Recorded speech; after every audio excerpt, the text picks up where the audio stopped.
नमस्कार बंधुरा बृष्टि रान्नाघरे आज के एक सम्पूर्ण आलादा रकम रेसिपि निये आपनादेर काछे चले आसलाम। काछे दूरे जे जेखान थेके आमार भिडियोटी देखछेन आशा करी सबाई भालो आछेन सुस्थ आछेन।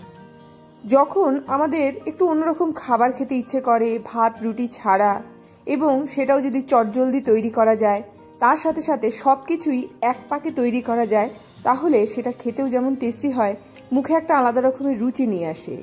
সেই জন্য আজকে আমি ভাত বা রুটিটাকে পাশে রেখে কিভাবে খুব সুন্দরভাবে একটা খুব সুন্দর রেসিপি তৈরি করা যায়, ইজি রেসিপি তৈরি করা যায়, তারই একটা খুব সুন্দর রেসিপি নিয়ে কিন্তু আপনাদের কাছে হাজির হলাম। তার জন্য সবার প্রথম আমি যে কাজটা করলাম সেটা হচ্ছে 2 পিস মাছ, যে কোনো ধরনের মাছ আপনারা নিতে পারেন, সেই দুটো মাছকে একটু নুন হলুদ দিয়ে আমি ম্যারিনেট করে রেখে দিয়েছিলাম। এবার সেটাকে একটুখানি তেলের মধ্যে আমি এরকমভাবে ভাজা করে নেব। যদি মাছটার মধ্যে আরো একটুখানি টেস্ট পেতে চান তাহলে একটুখানি যখন ম্যারিনেট করবেন একটুখানি রসুন এর মধ্যে থেতো করে ভালো করে মাখিয়ে নিয়ে তারপরে ভাজা করবেন। তাতে করে কি হয়, মাছের একটা নিজস্ব খুব সুন্দর গন্ধ বেরিয়ে আসে। তো তার মধ্যে আমার কিন্তু মাছ ভাজাটা হয়ে গেল। হয়ে যাওয়ার পরে মাছটা আমি তুলে নিলাম। তুলে নেওয়ার পরে সেই তেলের মধ্যে একটুখানি পেঁয়াজ ফোড়ন দিয়ে দিলাম। এখানে যে খুব বেশি পরিমাণে তেল দিতে হবে তা নয়, মাছ ভাজার তেলেই কিন্তু আপনারা পুরো রেসিপিটা তৈরি করতে পারেন। তো এরকম ভাবে পেঁয়াজটা যখন আমার ভাজা হয়ে গেল আমি এখানে থেতো করা রসুন দিয়ে দিলাম। আপনারা মাছের সঙ্গেও রসুনটা একটু ম্যারিনেট করে ভাজা করে নিতে পারেন, সেই ক্ষেত্রে এখানে আর আলাদা করে রসুন দেওয়ার দরকার পড়বে না। পেঁয়াজ আর রসুনটা বেশ ভালো মতো এখানে ভাজা হয়ে গেল। তারপরে আমি এর মধ্যে একটুখানি আদা বাটা দিয়ে দিলাম, একটুখানি হলুদ গুঁড়ো দিয়ে দিলাম, একটুখানি জিরে গুঁড়ো দিয়ে দিলাম, একটুখানি লঙ্কা গুঁড়ো দিয়ে দিলাম। প্রত্যেকটা মশলা দিয়ে দেওয়ার পরে আমি এই তেলের মধ্যে মশলাটাকে খুব ভালো করে একটুখানি ভাজা ভাজা মতো করে নেব। তারপরে এর মধ্যে সামান্য একটুখানি জল দেব। জল দিয়ে দিয়ে এটাকে খুব ভালো করে কষাবো। যত কষাবো এর টেস্ট তত বাড়বে। নর্মালি আমাদের যাদের ধরুন ভাতে অরুচি এসছে, ভাত খেতে ভালো লাগে না, তারা এই ধরনের রেসিপিগুলো খেতে পারেন। বা কারো ধরুন খুব অসম্ভব খিদে পেয়েছে, একটু অন্যরকম খাবার চাইছেন, একটা রেসিপির মধ্যেই মাছও চাইছেন, রাইসও চাইছেন, তার সাথে সাথে শাকও চাইছেন, এটা কিন্তু তাদের জন্য। একটু সবজি থাকবে, একটু রাইস থাকবে, তো এরকম ভাবে কিন্তু আপনারা অন্যরকম একটা খাবার তৈরি করতে পারেন। মশলাটা যখন একদম কষানো হয়ে গেল তারপরে এর মধ্যে আমি নর্মাল ফুলকপিকে এর মধ্যে দিয়ে দিলাম।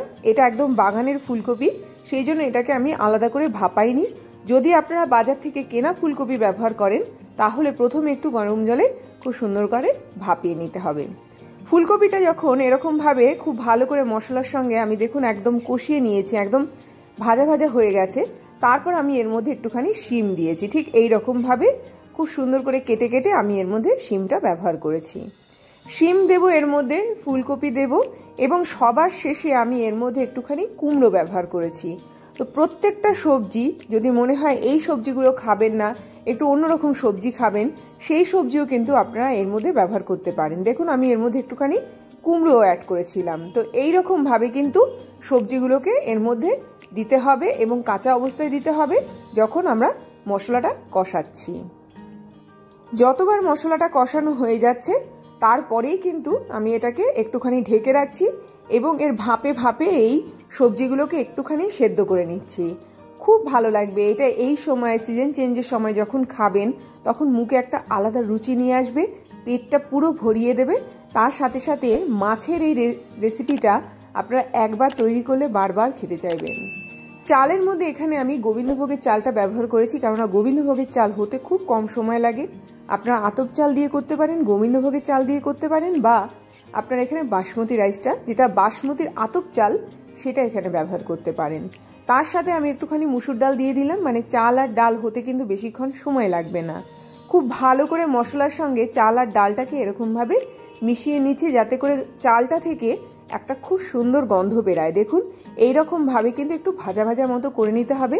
একটা সময় কিন্তু এই গোবিন্দভোগ চাল থেকে খুব সুন্দর একটা গন্ধ বেরাবে। তো এটা মোটামুটি আমার একদম রেডি হয়ে গেল। এবার এটাকে আমি খুব ভালো করে একটুখানি এরকম কষিয়ে নিলাম। কষিয়ে নেওয়ার পরে এবার আমি এর মধ্যে জল ব্যবহার করব। আপনাদের যদি মনে হয় আপনারা ঠান্ডা জলেও করতে পারেন বা ফুটন্ত গরম জলেও করতে পারেন। ফুটন্ত গরম জলে করলে রান্নাটা করতে আরও কম সময় লাগবে। তো আপনারা যেভাবেই দিন না কেন এখানে একদম নর্মাল জল ব্যবহার করবেন। নর্মাল জল বলতে মানে এখানে আমরা খুব বেশি ফুটন্ত গরম জল ব্যবহার করব না, আবার খুব বেশি ঠান্ডা জল ব্যবহার করব না, নর্মাল যে টেম্পারেচারে জল থাকবে সেই জলটা এখানে ব্যবহার করব। এখানে আমি নুন দিয়ে দিলাম, কাঁচা লঙ্কা দিয়ে দিলাম, দিয়ে দেওয়ার পরে এটাকে আবারও খুব ভালো করে নাড়াচাড়া করলাম। এটা একদম আমার রেডি হয়ে গেল। এবার এর মধ্যে আমি জলটা দিয়ে দিচ্ছি। ভালো করে দেখে নিন, জলের পরিমাণ এমনভাবে দেব যাতে করে চাল আর ডাল সেদ্ধ তো হবে, অথচ খুব বেশি কিন্তু একদম ওভারকুক হবে না। তো সেটা বুঝে কিন্তু এখানে জলটা ব্যবহার করতে হবে। এই রেসিপিটা একটুখানি ঝাল ঝাল হলে ভালো লাগবে বেশি খেতে। তো আপনাদের যদি মনে হয় আপনারা কাঁচা লঙ্কাটা কিন্তু একটু বাড়িয়ে দিতে পারেন। সবার শেষে এখানে একটুখানি যখন সেদ্ধ হতে দেব, দুটো মাছ আমি এর মধ্যে দিয়ে দিলাম। অ্যাকচুয়ালি এই যে রেসিপিটা আমি তৈরি করছি 2 জন মানুষের জন্য, মানে তৈরি করছি 2 জন মানুষ এটা খেতে পারবেন।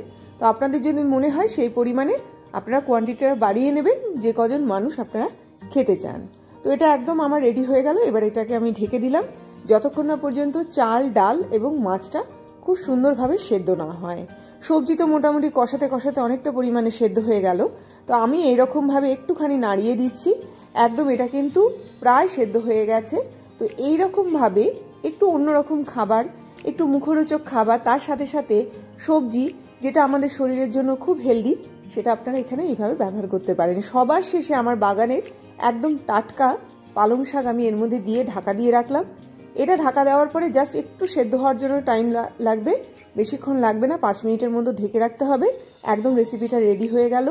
আর কিন্তু এর মধ্যে জল দেওয়ার দরকার নেই বা শাককে ওভারকুক করার দরকার নেই। একবার আমি এরকমভাবে নাড়াচাড়া করে নেব। আমার একদম এটা রেডি হয়ে গেছে পরিবেশন করার জন্য।